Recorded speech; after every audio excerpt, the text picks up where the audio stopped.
Hey everybody, in this wizard build video for the game of Frostgrave, I'll be creating a Chronomancer that tries to make good use of the difficult to cast Time Walk spell.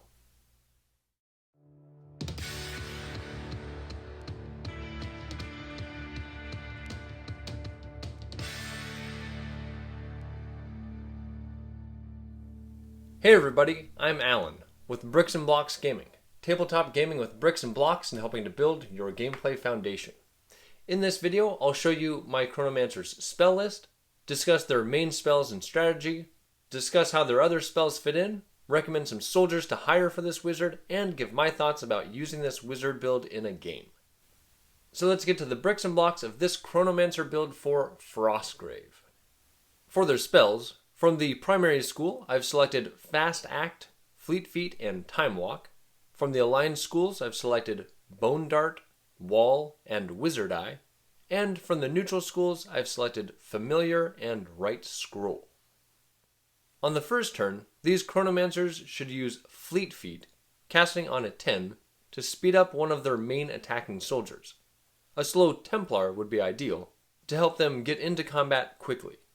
And later in the game, it can be used on a treasure carrier to help them escape trailing enemies, or on the spellcaster themselves to help them maneuver around the battlefield. Another good spell to cast early is the aligned Wizard Eye, casting on a 10, to allow the Chronomancers to use all the line of sight spells they know from different angles and from the safety of cover. This is especially useful because some of the line of sight spells have limited ranges, like the aligned Bone Dart, casting on a 12. This can only target a figure within 12 inches, but the +5 shooting attack it generates makes it the go-to spell once the battle starts raging. And the aligned Wall, also casting on a 12, with its limited range of 10 inches from the caster, is great for defense if the spellcasters are needing to retreat or block the path of an uncontrolled creature that happens to appear behind their battle lines.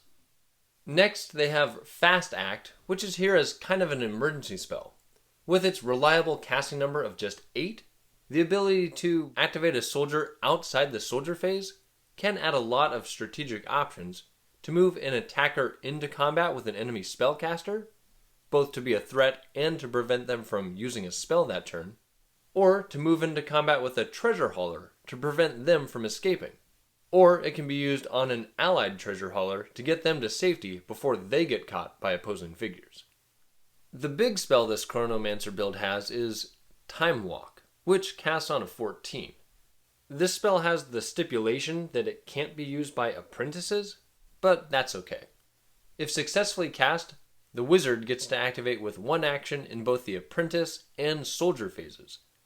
Not only does that mean the caster can use some extra spells that turn, but potentially casting 3 spells in one turn can really boost experience point gains after the battle.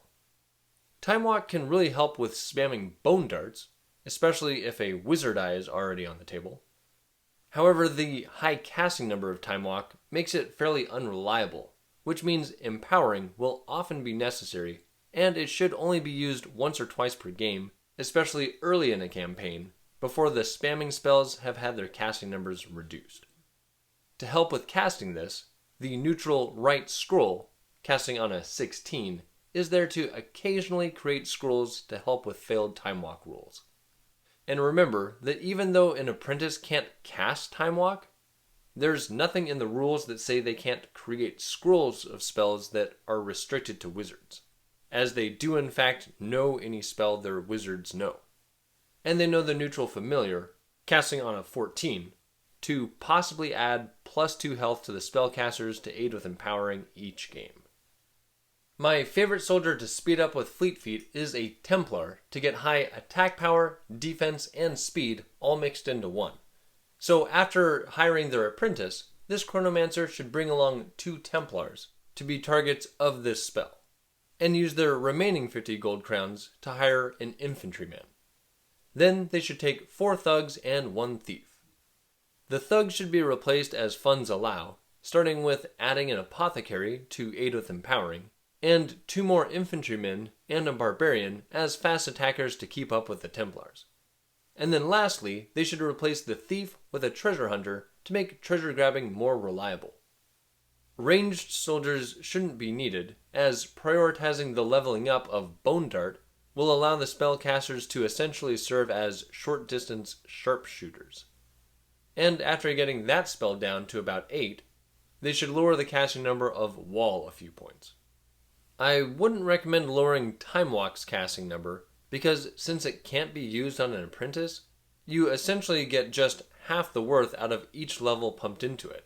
Instead, improving Right Scroll to create more Time Walk scrolls is the way to go.